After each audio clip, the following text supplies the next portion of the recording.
We begin with Mitt Romney's record at Bain. MSNBC political analyst David Corn is Washington bureau chief of Mother Jones Magazine and the author of Showdown.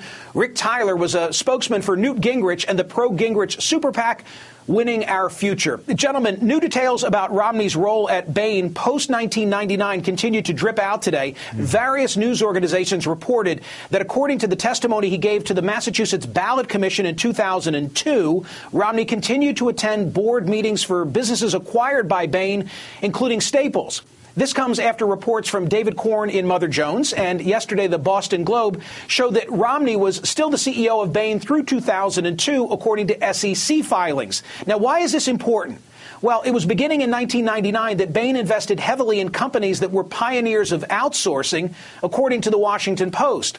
There's some evidence that Romney's standing has taken a hit recently. Take a look at the latest Real Clear Politics average of polls. Obama has a 2.5-point lead over Romney now. And today, the Romney campaign hastily arranged interviews with all the major networks. Rick, your campaign, your guy, Newt Gingrich, brought this up in primary season, and he was criticized. Gingrich was. Maybe Romney would have been better served if this was fully litigated in the primaries and not the general election. I think that's probably right. It was not fully litigated. In fact, it wasn't really fully understood.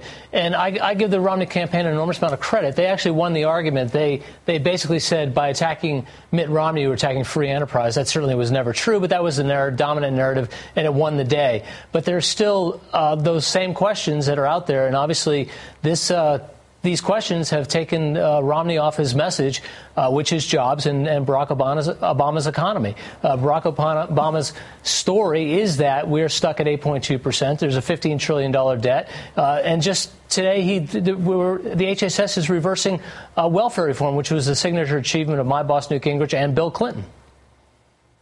David Corn, you've been all over this story. Explain to someone who's been half paying attention the significance of 1999 versus 2002. In some ways, it's a phony distinction, but in some ways it isn't. That's why we're litigating and fighting over it.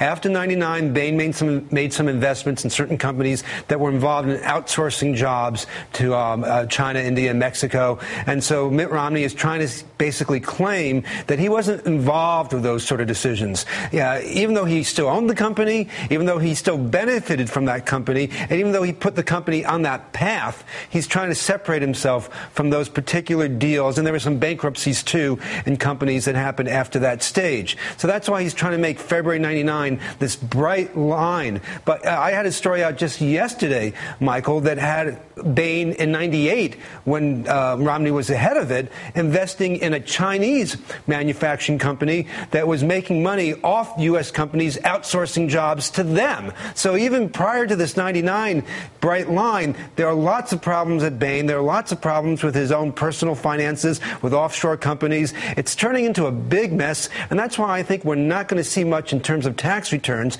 because I can tell you this. I'm getting, stuff in from over the transom, tips here and there. There is just a wealth, pun intended, a wealth of material to keep looking at in terms of Bain deals and Romney's personal finances, and there are questions about whether he even, didn't tell the full truth on many of the disclosure forms he has filled out. Gentlemen, on CBS this morning, President Obama said attacks on Romney's record at Bain were entirely appropriate. Here's what he said in part. I do not think at all it disqualifies him, but I also think it's important, if that's his main calling card, if his basic premise is that I'm Mr. Fix-It on the economy because I made a lot of money, I think it is entirely appropriate to look at that record and see whether, in fact, his focus was creating jobs. And he successfully did that. And when you look at the record, there are questions there. Hey, Rick, do you think that this is all opposition research oriented, that it's coming from Chicago, that the Obama campaign has been sitting on these things for quite some time? Asked in a different manner, do you think that had your candidate, Newt Gingrich, continued down the path he was headed in the primary, that you too would have gotten here?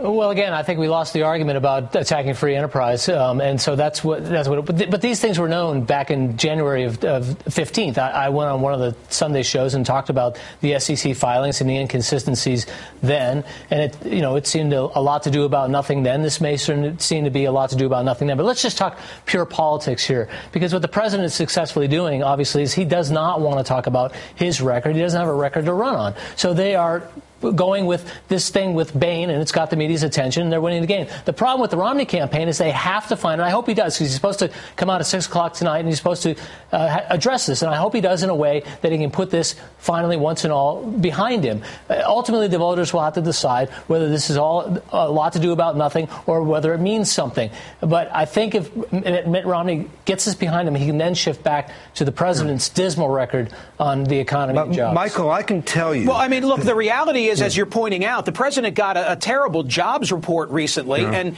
we've not spent the last 10 days focused on that. The narrative has been driven by the Bain issue. Let me show David Corn something. Yesterday, a Romney campaign advisor gave this explanation to Politico for what his boss's role at Bain was between 1999 and 2002. Quote, Romney was on the SEC filings because he was still technically the owner, but hadn't transferred ownership to other partners. He described him as technically the owner. Well, one of the Boston Globe reporters who worked on the story yesterday explained the contradiction between what the Romney camp is saying and what the reporting by a number of outlets has uncovered. Here it is. The Globe and other reporting is not saying that he was in the boardroom on a daily basis at Bain calling the shots.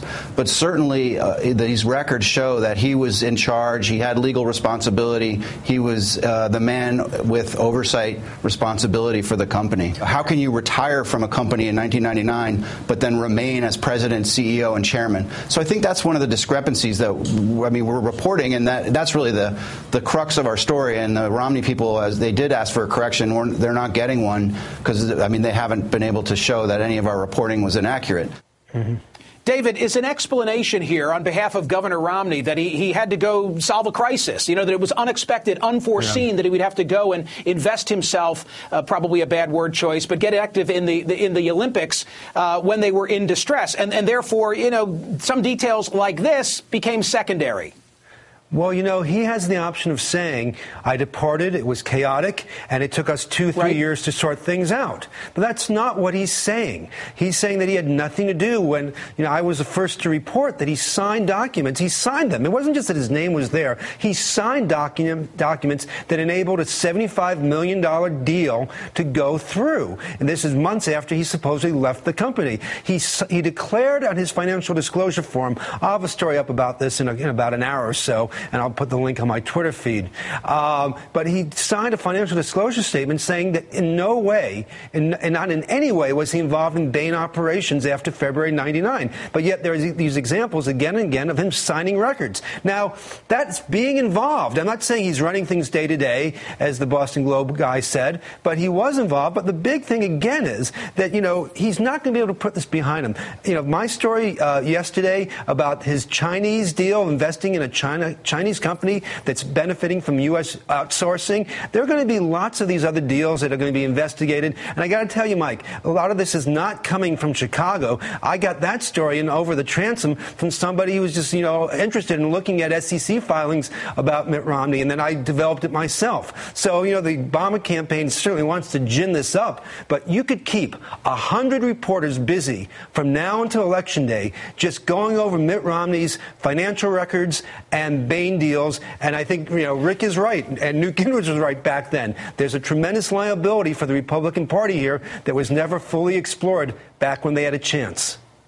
Rick Tyler, I want to ask you about the permanence of the Bain attacks. Allow me to show you what Paul Begala, who's an advisor to the super PAC backing Obama, says they are. He told Politico, quote, Bain will never go away, never. We may even run ads against Bain after the election.